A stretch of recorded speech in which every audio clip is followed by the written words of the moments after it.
Buenos días a todos y muchas gracias a Leonor por la presentación. Para mí es un gusto tener esta oportunidad de compartir con todos ustedes, con los hermanos de la Sociedad Teosófica, en este evento anual que nos permite juntarnos digamos, de diferentes focos de la actividad teosófica en México y ahora más allá de México.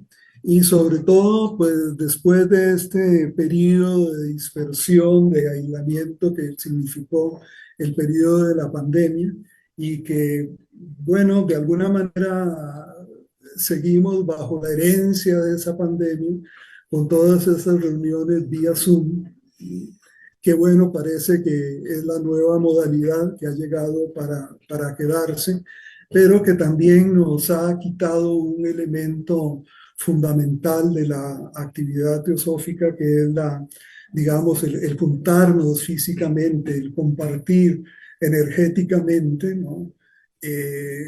Y bueno, esta es una oportunidad de recuperar esa presencialidad a un cierto nivel, porque bueno, hay otras personas que sí siguen comunicadas por vía Zoom, pero sí aprovecho la oportunidad para recordar la importancia de la reunión física de las personas, ¿no? Entiendo que la actividad vía Zoom, pues es una necesidad por las condiciones de la ciudad y demás, pero nunca va a llegar a compensar lo que ha sido el trabajo de las logias a lo largo de más de 100 años, ciento y pico de años, ¿no? Que es este juntarnos y platicar y hasta pelearnos juntos, pero siempre tocando, no esta cuestión siempre lejana. Entonces, bueno, pues ojalá que esto sea como un antecedente de la recuperación de esa presencialidad, como se dice ahora, que hay también que incorporar nuevas palabrejas, ¿verdad? Para estar al día. Bueno, yo les voy a platicar un poco sobre este concepto de espacio.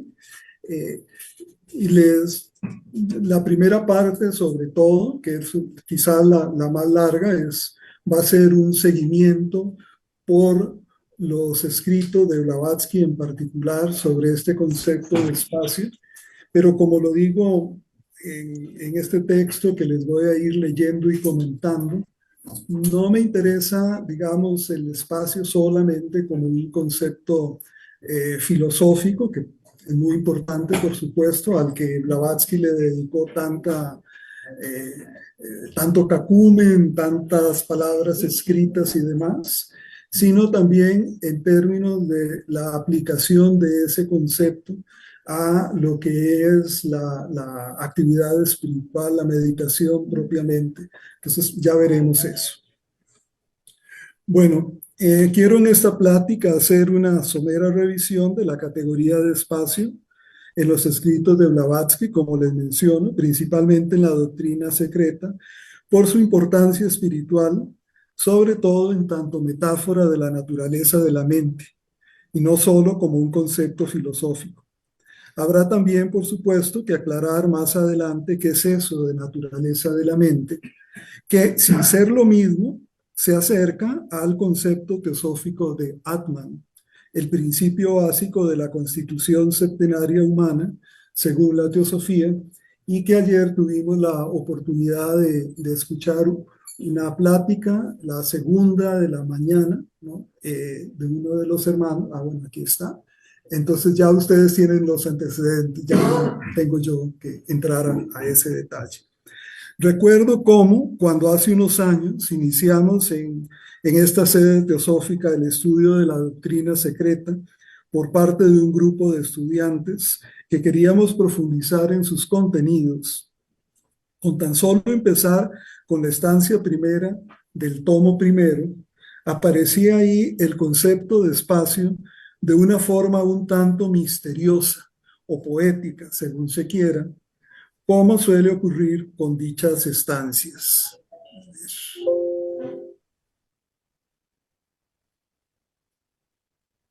Eh, y aparece, digamos, esta es la primera de esas estancias. El eterno Padre Madre, el espacio, envuelto, envuelto en sus siempre invisibles vestiduras, había dormitado una vez más durante 7 eternidades. Y luego un fragmento del comentario de Blavatsky. Luego haré el comentario yo. El Padre, el espacio, es la causa eterna, omnipresente de todo, la incomprensible deidad cuyas invisibles vestiduras son la raíz mística de toda materia y del universo. Es el espacio la única cosa eterna que podemos fácilmente imaginar, inmutable en su abstracción y sobre la que no ejerce influencia ni la presencia en ella, ni la ausencia de cualquier universo objetivo. No tiene dimensión en ningún sentido y existe por sí mismo. Según enseña el catecismo esotérico, no es ni el vacío sin límites, ni la plenitud condicionada, sino ambas cosas. Fue y siempre será. Desmenucemos este inicio de la estancia y su comentario. Primero, ¿qué es eso del espacio como el eterno Padre? En el original en inglés, la expresión es the eternal parent space wrapped in her ever invisible robes. Parent no tiene una marca de género necesariamente masculina, pues en tanto progenitor, progenitora, podría ser masculino o femenino. Algún traductor al español ha usado la expresión el eterno padre-madre para aludir a esta indeterminación. Sin embargo, Blavatsky feminiza el concepto al usar el posesivo femenino her, no his, por lo que importa tener en cuenta el carácter femenino de dicha potencia progenitora ya encarrilada hacia el proceso de manifestación. La condición andrógina o asexual es previa a la diversificación. Dicho rasgo femenino me remite a la diosa Nut, a ver, una de las más antiguas deidades del panteón egipcio, emblema del cielo nocturno y madre de Isis, ya ni siquiera Isis, la que está detrás de Isis, ¿verdad? Por su carácter envolvente, matricial y oscuro. Vean ustedes esa forma que tiene como haciendo el arco, ¿no? Como marcando lo que es el ámbito de la manifestación, un poco a la manera del uroboros o de la serpiente que se muerde la cola, ¿no? O sea, en este caso, digamos, y luego la diosa Nut, que está de alguna manera surgiendo de la noche, del azul que ustedes pueden observar con las estrellas. Es interesante ver cómo en esta mitología egipcia, digamos, el elemento positivo, el elemento activo, está dado por lo femenino, no por lo masculino. Dicho rasgo femenino me remite a la diosa Nut, una de las más antiguas deidades del panteón egipcio, por su carácter envolvente, matricial y oscuro, aunque no calza del todo porque Nut supone un mundo ya creado, mientras que el espacio del que habla aquí HPV es anterior a la creación. En general, esta estancia primera se refiere a una condición anterior a la manifestación, por lo que supone un alto nivel de abstracción para captar su sentido. Recuérdese que la doctrina secreta presenta 3 grados de existencia. Lo inmanifestado, o lo siempre presente, a veces lo llama de esa manera, lo premanifestado y lo manifestado, ¿no? Y solo a partir del segundo nivel, es decir, de lo premanifestado, es que podemos hablar, exponer o conjeturar, porque ese primer nivel de lo inmanifestado está fuera de nuestra comprensión. Y el espacio, justamente, está en este nivel intermedio de lo premanifestado. En sus comentarios a la doctrina secreta, Blavatsky apunta sobre este sesgo femenino del espacio y nos dice, ya que es imposible definir para Brahman o aquello que está más allá de la concepción humana, entonces, una vez que hablamos de ese primer algo que puede ser concebido, es mejor que digamos ella. En todas las cosmogonías es la diosa o diosas las que llegan primero. La primera convirtiéndose en la Madre Inmaculada a partir de la cual proceden todos los dioses. Nosotros tenemos que adoptar uno u otro género, ya que no podemos decir ello. De ello, nada puede proceder estrictamente hablando, ni una radiación ni una emanación. Ello es lo que está más allá, la meta, el parabrahman, lo inmanifestado. Entonces, por eso es que no podemos hablar de eso.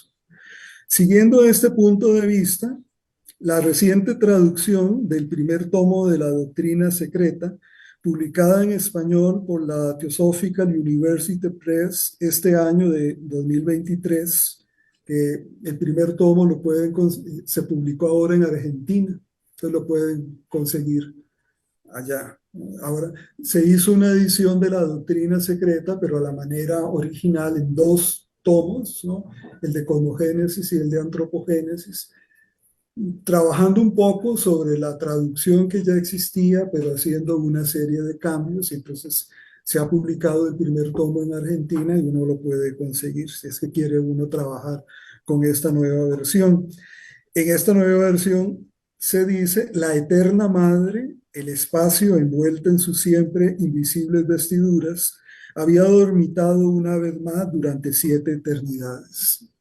El comentario el comentario inicia, la madre espacio es la causa eterna siempre presente de todo. Es decir, ya en esta última traducción se ha retomado este carácter femenino, ¿no? Entonces ya no es el eterno padre, sino que ahora es la eterna madre, ¿no? Un poco tratando de retomar el espíritu de Blavatsky. En cualquier caso, en cualquier opción de traducción, padre, madre, padre, madre, lo que importa es que dicho espacio sea concebido abstractamente más allá del género sexual, pues por entonces no hay todavía polaridad sexual, no hay femenino ni masculino, algo propio del estado de la manifestación. Aunque a la hora de hablar de este proceso primordial, más allá del género y del lenguaje, tengamos que recurrir necesariamente a estos usos del lenguaje, sin olvidar que, como en el cuento Zen, el lenguaje es el dedo que señala la luna del espacio, no la propia luna, no el mero espacio original. 2. El espacio es la incomprensible deidad, la causa eterna omnipresente de todo. Lo que decía la estancia. No es Dios el espacio, cuando menos no el Dios antropomórfico del monoteísmo, sino en todo caso lo que está antes de él, la seidad. Esto nos lleva a la primera proposición fundamental de la doctrina secreta, que establece un principio, no un ser, omnipotente, eterno, sin límites e inmutable, sobre el cual toda especulación es imposible, porque trasciende el poder de la concepción humana y solo podría ser empequeñecido por cualquier expresión o comparación de la humana inteligencia. Está fuera del alcance del pensamiento y, según las palabras del Mandukya Upanishad, es inconcebible e inefable. Hay una realidad absoluta anterior a todo ser manifestado y condicionado. Esta causa infinita y eterna se halla, por de contado, desprovista de toda clase de atributos y permanece esencialmente sin ninguna relación con el ser manifestado y finito. Es la seidad, más bien que el ser, sat en sánscrito, y está fuera del alcance de todo pensamiento o especulación. Seidad es un neologismo, es una palabra inventada, también en inglés beingness, ¿no? Y en español. Otros han querido traducirlo no por seidad, sino seridad, ¿no? Ni modo, es una opción de traducción, pero la seidad es lo que hace que el ser sea, lo que está anterior al ser. Es un poco la intención. El espacio es uno de los aspectos, pues, de esta seidad, ya que ya en el ámbito de la premanifestación, como les había mencionado, pues esta seidad se simboliza en la doctrina secreta bajo dos aspectos. Por una parte, el espacio abstracto absoluto, que representa la mera subjetividad, lo que ninguna mente humana puede excluir de concepto alguno ni concebir en sí mismo. Por otra parte, el movimiento abstracto absoluto, que representa la conciencia incondicionada. Los mismos pensadores occidentales han hecho ver que la conciencia es inconcebible para nosotros sin el cambio, y lo que mejor simboliza el cambio es el movimiento, su característica esencial. Este último aspecto de la realidad una se simboliza también por el término gran aliento, símbolo suficientemente gráfico para necesitar otra explicación. Así pues, el primer axioma fundamental de la doctrina secreta es esta metafísica una y absoluta seidad. Ahí les he puesto un poco un gráfico, ¿no?, de esto que está indicado. Perdón, no está muy bonito, pero yo no soy muy hábil en este asunto, entonces lo que hice fue retomar esto del curso del grupo que teníamos, ¿no? Entonces, vean, la primera línea corresponde a lo inmanifestado, es la seidad, la realidad absoluta o lo siempre existente, Sat, para Brahman, raíz sin raíz. Todos esos son, digamos, sinónimos, ¿no? Eso es de lo que podemos apenas nombrar, pero que no sabemos ni podemos decir nada, y que corresponde al punto superior de ese triángulo que está ahí, ¿no? De ese vértice superior del triángulo, ¿no?, lo que vamos a tener es una separación en esta etapa de premanifestación en lo que van a ser dos columnas. Por un lado, vamos a tener el espacio abstracto absoluto, y por el otro lado, el movimiento abstracto absoluto o gran aliento. Es lo que les acabo de leer, ¿no? Y de ahí para abajo, entonces, lo que vamos a tener es como ese espacio abstracto absoluto eventualmente va a dar pie a lo que se llama la sustancia precósmica o la sustancia primordial o mula prakriti en sánscrito, ¿no? Mientras que del otro lado, del lado de la conciencia, del movimiento, de ahí se va a pasar de ese gran aliento, de ese movimiento abstracto a la ideación precósmica, ¿no? Entonces, todo esto dentro de ese nivel de lo premanifestado, y eventualmente ya a la hora de la manifestación vamos a pasar a lo que sería la ideación cósmica y la sustancia cósmica, que van a estar unidas por Fohat. Fohat es el vínculo entre estos dos aspectos. Esto entiendo, sobre todo si es la primera vez que lo escuchan, puede resultar un poco complicado o asombroso, pero bueno, lo que me interesa rescatar en esta plática es sobre todo el aspecto del espacio, ¿no?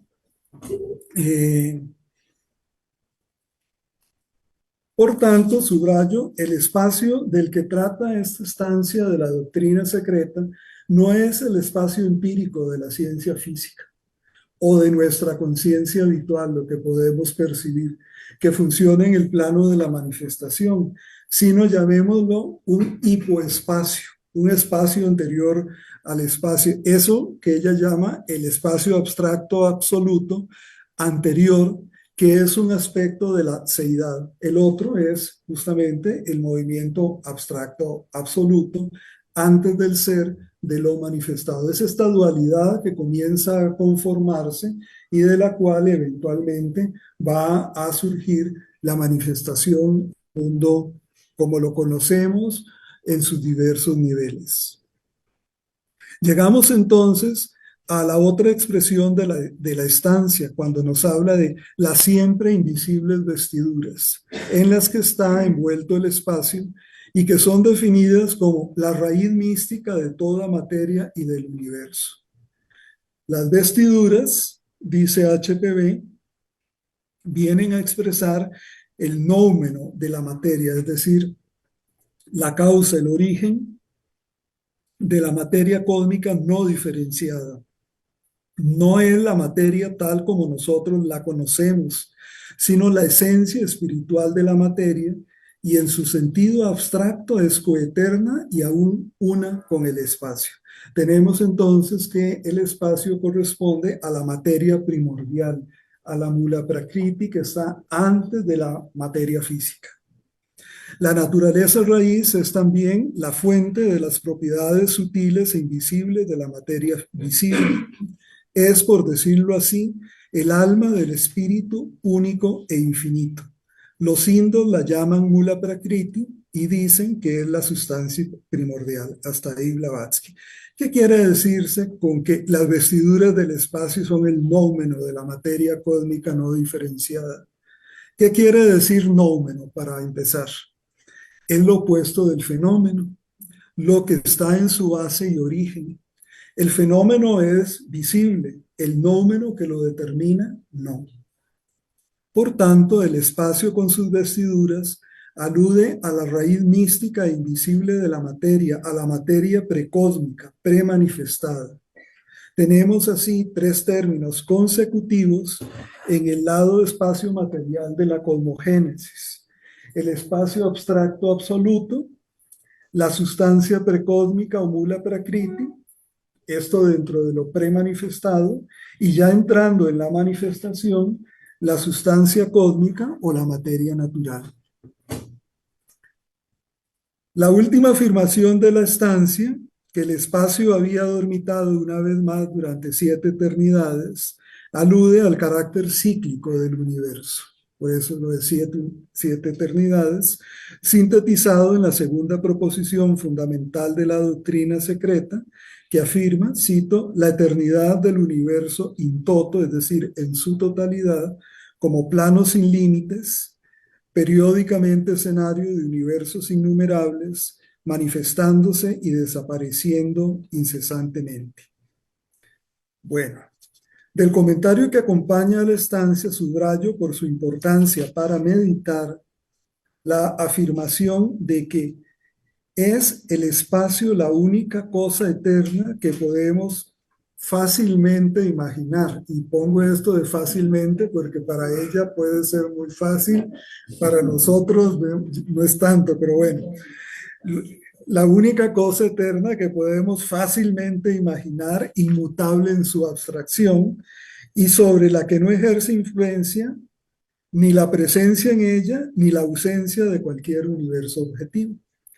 No tiene dimensión en ningún sentido y existe por sí mismo, noción que es reforzada con la idea posterior de que qué es lo que fue, es y será, ya haya universo o no, ya existan dioses o no existan, pregunta el catecismo esotérico Censar, y la contestación es el espacio. Usando una metáfora más pedestre, pero tal vez útil, si se concibe la totalidad del espacio como una habitación, el hecho de que ésta se encuentre saturada de objetos o completamente vacío o vacía no afecta su espacio propio, siempre el mismo.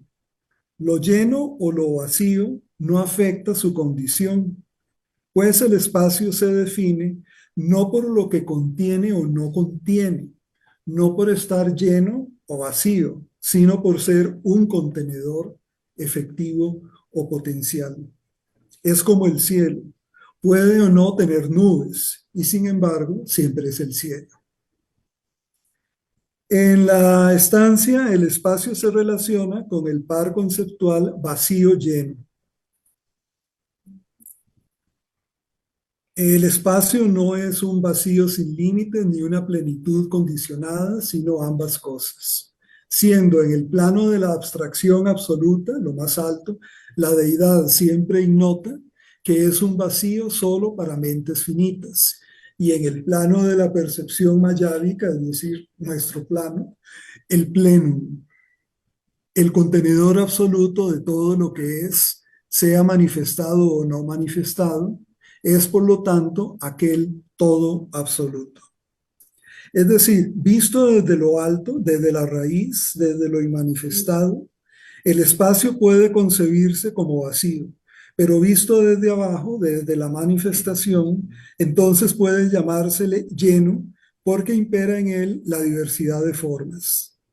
Estos dos aspectos no son opuestos, sino más bien son inseparables, como bien lo señala el budista Sutra del Corazón, cuando afirma que la forma es vacío, el vacío forma. Idea que, por su parte, HPB incorpora en la tercera parte de La Voz del Silencio, cuando escribe: has de considerar la vacuidad de lo aparentemente lleno, la plenitud de lo aparentemente vacío. Las referencias al espacio y sus vinculaciones con otros conceptos e imágenes continúan a lo largo de esa primera estancia, como son la oscuridad y la forma una de existencia. Espacio como oscuridad. Entonces hay una estancia vinculado con esto. Dice, solo tinieblas, oscuridad, darkness en inglés, bueno, son opciones de traducción. A mí me gusta más oscuridad, pero la que está en la de quiere, solo tinieblas llenaban el todo sin límites, pues padre, madre e hijo eran una vez más uno, y el hijo no había despertado todavía para la nueva rueda y su peregrinación en ella. Y parte del comentario nos dice, las tinieblas son padre, madre, la luz su hijo, dice un antiguo proverbio oriental. La luz es inconcebible, a no ser que se la considere como viniendo de algún origen que sea causa de la misma. En el caso de la luz primordial, aquel origen es desconocido, si bien claman enérgicamente por él la razón y la lógica. Por esto lo llamamos tinieblas desde un punto de vista intelectual. En cuanto a la luz prestada o secundaria, cualquiera que sea su origen, puede tener tan solo un carácter temporal y mayábico, es decir, ilusorio, de maya. Las tinieblas constituyen, pues, la matriz eterna en la cual los orígenes de la luz aparecen y desaparecen. Según los principios del ocultismo oriental, la oscuridad es la única realidad verdadera, la base y la raíz de la luz, sin la cual esta última jamás podrá manifestarse ni siquiera existir. La luz es materia, la oscuridad espíritu puro. La oscuridad, en su base radical y metafísica, es luz subjetiva y absoluta, al paso que la luz, con todo su esplendor y gloria aparentes, es tan solo una mera masa de sombras, pues nunca podrá ser eterna y es sencillamente una ilusión o maya. Tenemos entonces una asociación del espacio con otro par de opuestos, ya no vacío lleno, como vimos antes, sino oscuridad-luz, con el que mantiene una relación de continuidad con los dos extremos, lo oscuro y lo luminoso, si bien lo oscuro está más asociado con el espacio desde el punto de vista último, premanifestado, desde arriba, desde dentro, mientras que lo luminoso es derivado, mayábico, ilusorio, pues pertenece al ámbito de la manifestación, de lo diverso. Por tanto, lo oscuro del espacio queda asociado con lo real, con lo desconocido, con lo eterno, mientras que lo luminoso pertenece al plano de la manifestación, cuya diversidad visible es finalmente ilusoria, maya. Estas metáforas de oscuridad para referirse a la experiencia espiritual profunda También las podemos encontrar en la tradición mística cristiana, por ejemplo, en Dionisio Areopagita y San Juan de la Cruz, cuando hablan de la tiniebla del no saber o de la noche oscura del alma como antecedentes del encuentro con lo divino.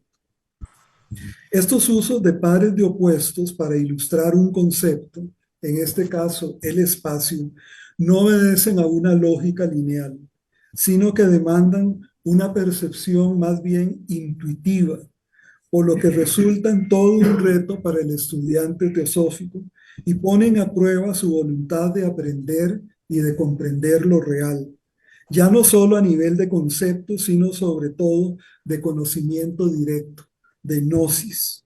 Son un ejemplo del uso de la paradoja, esta figura de dicción que emplea expresiones aparentemente contradictorias para aludir a algo particular y que solo se resuelven yendo más allá de los pares de opuestos, a la manera de algunos de los koans del budismo zen. Blavatsky estaba muy consciente de esto cuando en su artículo La gran paradoja escribió, la cito: la paradoja es el lenguaje natural del ocultismo.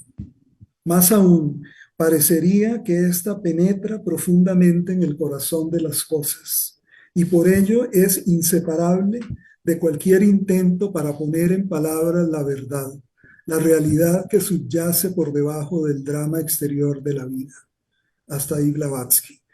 Junto con la analogía, cuyo papel en el estudio esotérico es ampliamente subrayado, como cuando Blavatsky dice, la analogía es en la naturaleza la ley directora, el único y verdadero hilo de Ariadna que puede conducirnos a través de los inextricables senderos de sus dominios hasta sus primordiales y últimos misterios. Hasta ahí Blavatsky. El otro gran procedimiento, sobre todo en la expresión de lo que se encontró, es la paradoja. Ambas, paradoja y analogía, son ante todo formas de actualizar la intuición, la que, según define Blavatsky en El faro de lo desconocido, cito, es un instinto del alma, la intuición, que crece en nosotros proporcionalmente al uso que hacemos de él, ayudándonos a percibir y entender todo hecho real y absoluto con mucha más claridad de lo que puede ofrecernos el empleo de nuestros sentidos y el ejercicio de nuestra razón. Lo que se define como cordura y lógica nos permite solo ver las apariencias de las cosas, lo que es evidente a todos. El instinto de la intuición al cual aludo, siendo una proyección de nuestra conciencia perceptiva, una proyección que opera de lo subjetivo a lo objetivo y no al revés, despierta en nosotros los sentidos espirituales y la fuerza para actuar. Hasta ahí esta cita de Blavatsky.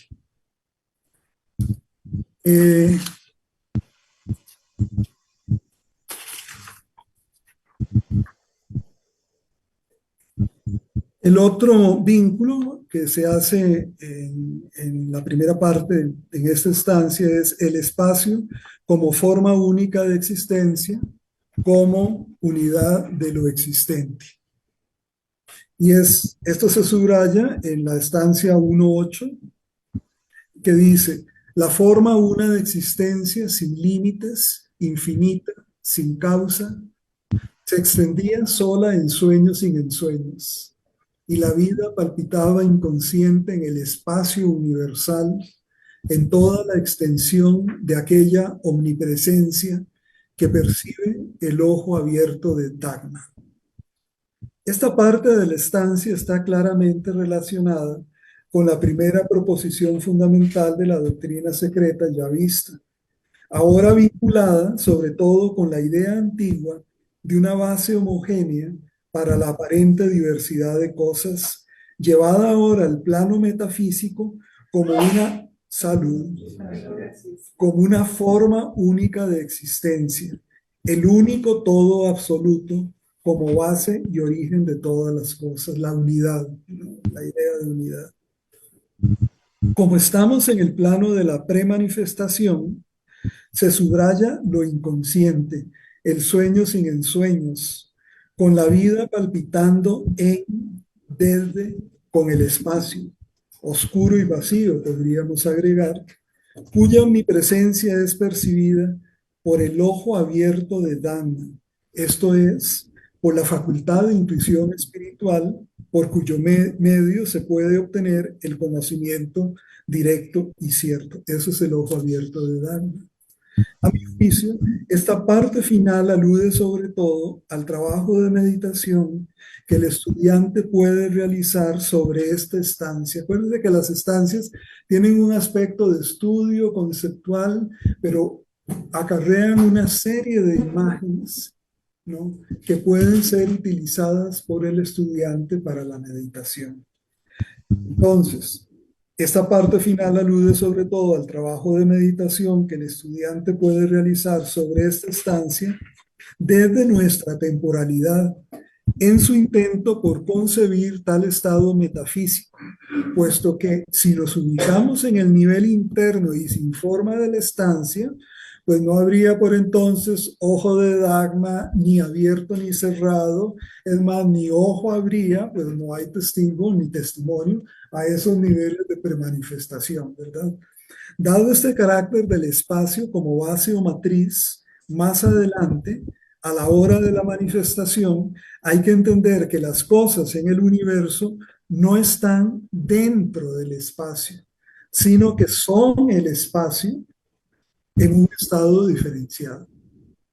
No estamos en el espacio, somos espacio. Y esto tiene consecuencias importantes en nuestra educación espiritual, como veremos a continuación. Pero antes, tratemos de sintetizar lo expuesto, la categoría de espacio en la doctrina secreta, que aparece vinculada con palabras y expresiones como las siguientes. Esto es un resumen, ¿no?, de lo que hemos visto. Deidad, seidad, cuyas invisibles vestiduras son la raíz mística de toda materia y del universo, Mula Prakriti. Eso fue lo primero que vimos. Lo segundo, bueno, lo último que vimos, pues no está en el orden, el espacio como forma única de existencia, como unidad de lo existente, la vida una, el uno todo. Es otro vínculo, ¿no? Tercero, el espacio como la única cosa eterna que podemos fácilmente imaginar, inmutable en su abstracción y sobre la que no ejerce influencia ni la presencia en ella ni la ausencia de cualquier universo objetivo. Bueno, en realidad, más que imaginar el espacio, a la hora de la meditación, este se despeja de cosas, imágenes, pensamientos, emociones, palabras. Apenas sostenido este proceso de soltar, de despojarse, de desprenderse, sobre todo en las primeras etapas, y para evitar algún posible asomo de angustia ante la falta de asidero, apenas sostenido en sensaciones básicas y simples. Respirar, el tacto, los dedos que podemos estar sintiendo, las posaderas sobre el cojín de meditación, sobre la silla, de pronto la espalda, esas sensaciones mínimas, ¿no? Esto para que el espacio se muestre, se torne visible. Siempre ha estado ahí, aquí, pero como lo llenamos, no lo vemos ni lo sentimos, o lo vemos como una idea, pero sin realmente percibirlo. Y luego también vimos la relación del espacio con pares, como vacío o lleno, o como oscuridad y luz. Bueno, es la parte más difícil, perdón, ni modo, había que pasar por ahí. Hablar de microcosmos, es decir, ahora esto es a nivel macrocósmico, lo que hemos visto, ¿no? La doctrina secreta, la parte más complicada. Veamos ahora el espacio a nivel microcósmico del ser humano.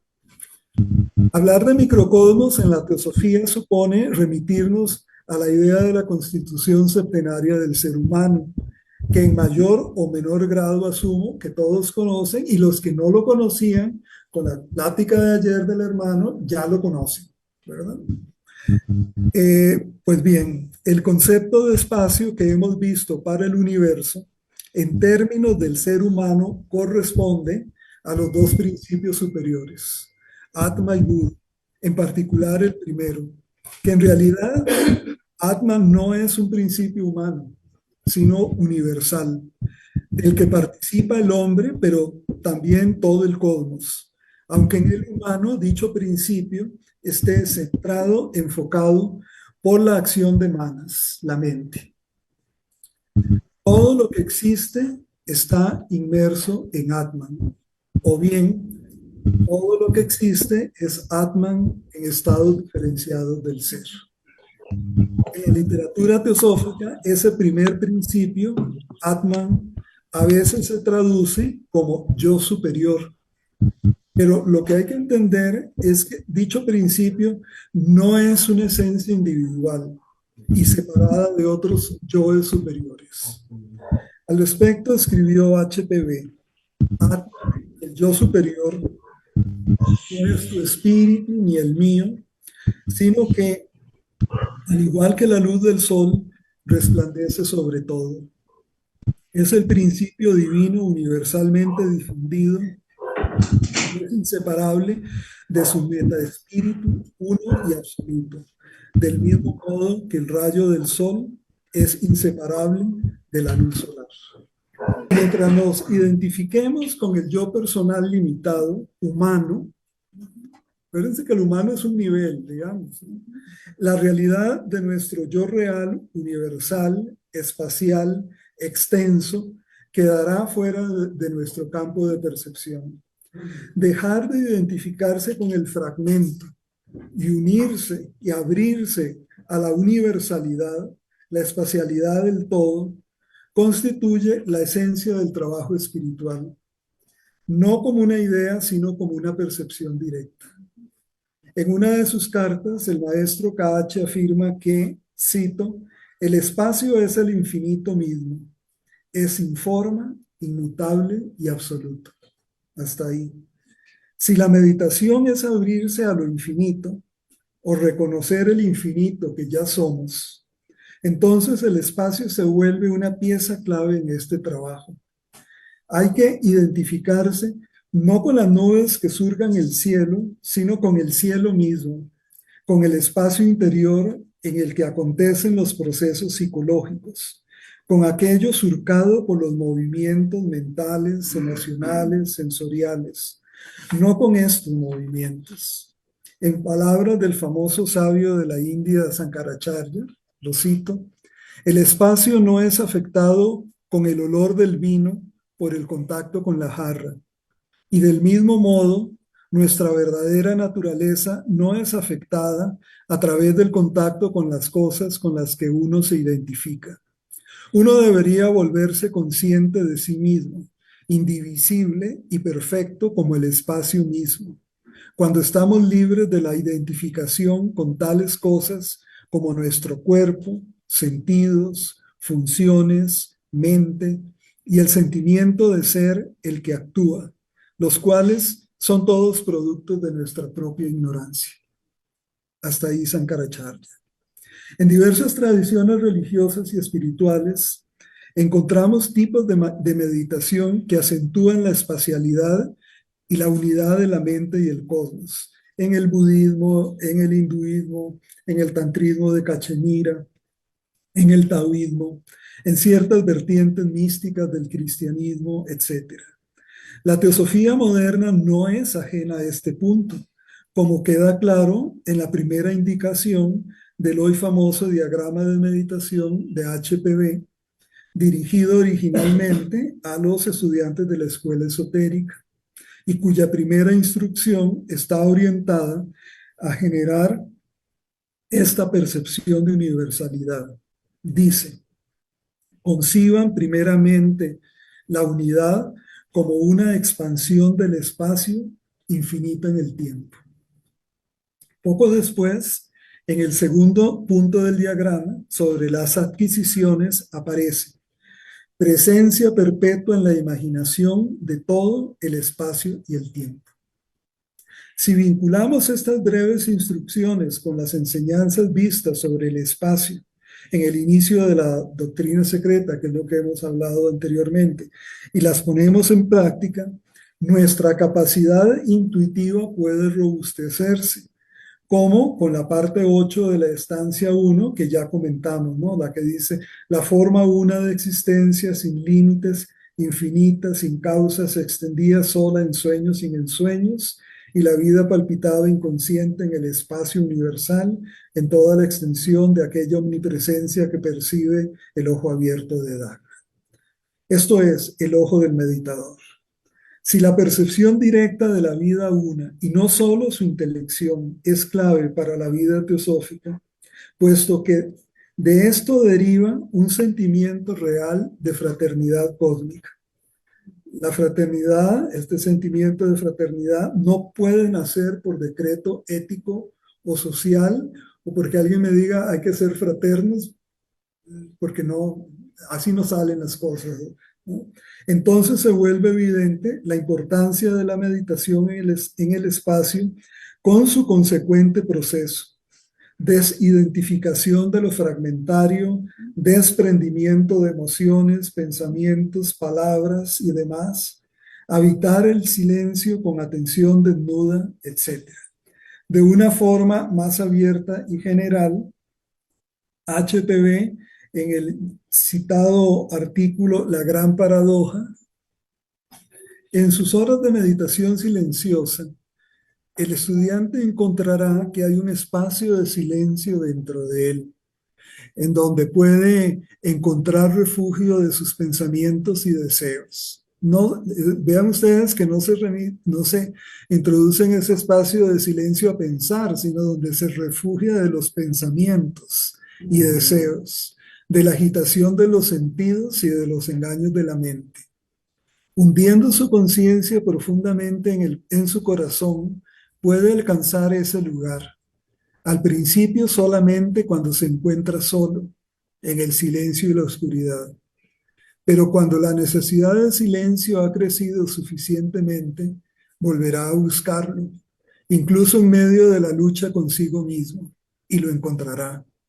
Solo que no debe dejar libre a su ser o yo exterior, o a su cuerpo. Debe aprender a retirarse a su ciudadela, salud, cuando se haga más fiera la batalla, pero hacerlo sin perder de vista la batalla, sin dejarse engañar a sí mismo creyendo que por hacer esto haya logrado la victoria. La victoria se gana solamente cuando todo está en silencio, tanto afuera como adentro de la ciudadela interior. Aquí el espacio aparece vinculado con otro elemento clave de la vida espiritual, el silencio.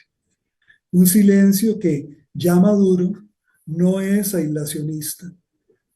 Retirarse a la ciudadela interior sin perder de vista la batalla en el mundo externo, sino que puede darse en plena actividad.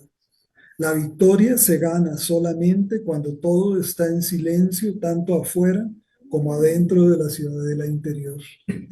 Pero antes de llegar a esta indiferenciación entre lo externo y lo interno, hay que cultivar la contemplación del espacio, pues como escribió HPB, el verdadero estudiante ha sido siempre un recluso, un hombre de silencio y meditación.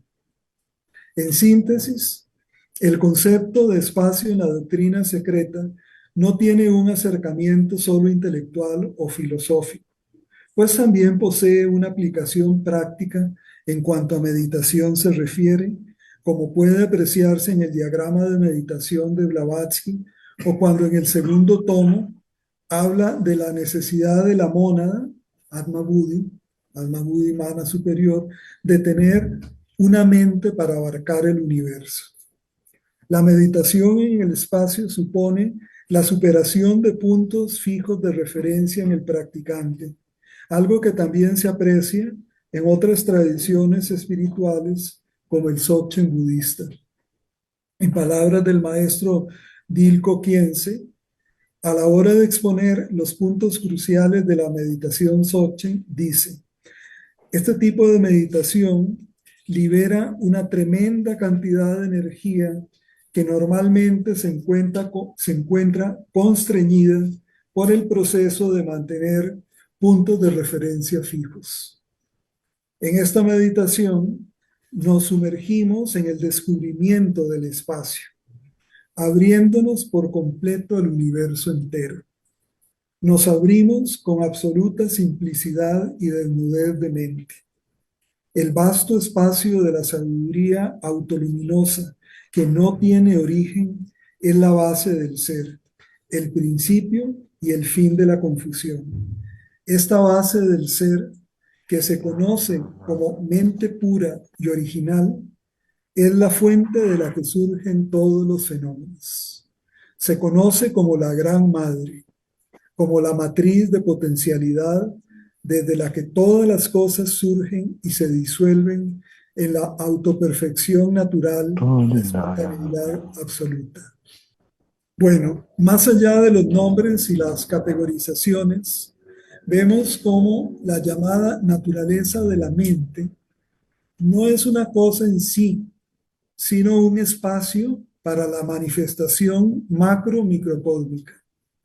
Mente aquí no se refiere a manas, un principio personal, humano, sino a algo más básico, impersonal e indeterminado. Se le llama Atman en el hinduismo o en la teosofía, aunque cambia de nombre en otras tradiciones. Su ausencia de atributos nos hace llamarla, de forma paradójica, vacía, o de una manera más neutra, podemos nombrarla simplemente como espacio. Su exposición filosófica en la doctrina secreta no debe hacernos olvidar su importancia meditativa, que involucra quietud, silencio, atención desnuda y desprendimiento, pasar del fragmento a la totalidad espiritual. Concluyo con esta imagen espacial de HPV. Bueno, es solo una imagen para que acompañe este fragmento último de Blavatsky, que es con lo que termino. Hallándose uno en una llanura abierta, especialmente en la cúspide de una montaña, y mirando a la vasta bóveda y a los espacios infinitos alrededor, toda la atmósfera parece iluminada por ellos, hallándose el aire empapado con estos deslumbradores relámpagos. A veces la intensidad de su movimiento produce resplandores como las luces del norte en las auroras boreales. El espectáculo es tan maravilloso que el vidente, al mirar en este mundo interno y sentir el paso de esos centros centelleantes, se llena de temor respetuoso ante el pensamiento de otros misterios aún mayores que yacen más allá y dentro de este radiante océano. Eso es todo, Roy. Muchas gracias.